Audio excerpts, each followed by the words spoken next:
हे भगवान, मुझे अगले जन्म में ऊंची जाति के अंदर ही पैदा करना, क्योंकि वहां पर पैदा होने के बहुत सारे फायदे हैं। वहां पर पैदा होते ही हमें आरक्षण मिल जाता है। पर दीपक भाई, आप तो भगवान में मानते ही नहीं। इतना बुरा हाल कर दिया गया जनरल कैटेगरी वालों ने कि भगवान में ही मानना शुरू कर दिया। देखो, यही होता है जब सामने वाला बहुत ज्यादा पढ़ लेता है और औरों को बेवकूफी समझने लग जाता है। आइए इनकी मैथ जानते हैं कि इन्होंने किस तरह की मैथ की है। SC ST OBC AWS सभी के सभी कॉम्पिटिट कर सकते थे।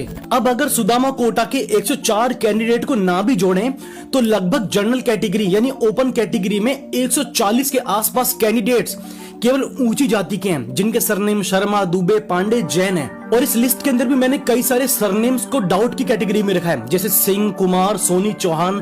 317 में से 200 जनरल कैटेगरी वाले हुए। आपको कैसे पता? क्योंकि यूपीएससी तो कोई कास्ट की लिस्ट निकालता ही नहीं है। ऊपर से जो आप सरनेम मार्क करके चल रहे हो, तो आपको बता दूं कि लोकेशन वाइज बहुत ज्यादा फर्क बैठ जाता है। फॉर एग्जाम्पल, यूपी में, खासकर वेस्ट यूपी में, शर्मा जो है वो ब्राह्मण लोग लगाते हैं।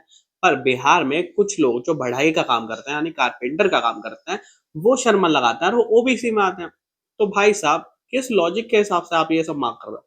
समझते हैं, क्योंकि 140 से अलग भी लगभग 26 कैंडिडेट ऐसे हैं जो कि जनरल कैटेगरी के PWD का रिजर्वेशन लेकर सेलेक्ट हुए हैं। अब आप इतने समझदार तो हो ही कि आपको मालूम होगा कि जनरल कैटेगरी के अंदर PWD कोटा का इस्तेमाल कौन करेगा, तो जनरल कैटेगरी वाला ही करेगा। ये क्या लॉजिक हुआ? पीडब्ल्यूडी इन जनरल कैटेगरी है तो जनरल कैटेगरी वालों को ही मिलेगा। कोई पॉइंट ही बता देते, कोई पॉइंट ही बता देते कि कैसे मिलेगा, कैसे यूज करेंगे, किस तरह से गलत यूज कर रहे हैं, कुछ तो बता देते। आप समझदार हो, बस ये बोल दिया।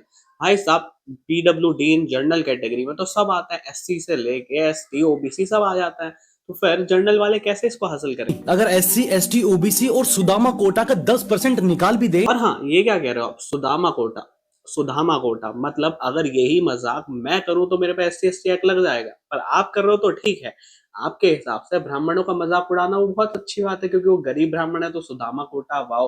अगर मैं ही उल्टा कुछ दलित या किसी एससी एसटी के बारे में बोल दूं तो मेरे ऊपर पूरा एक्ट लग जाएगा। This is the justice guys, this is the justice. तो बस यही हो सकता है कि एससी एसटी के लिए अलग से एग्जाम हो, जिनके टीचर भी एससी एसटी से ही बिलोंग करते हो।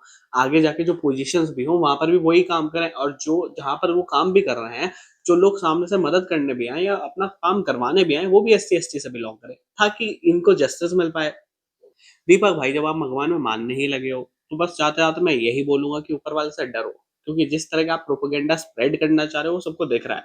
दूसरी बात, जो बच्चे अगर मेहनत से पास हो रहा है और वो जनरल कैटेगरी से बिलोंग करता है, उससे भी आपको दिक्कत है, उससे भी आपको दिक्कत है।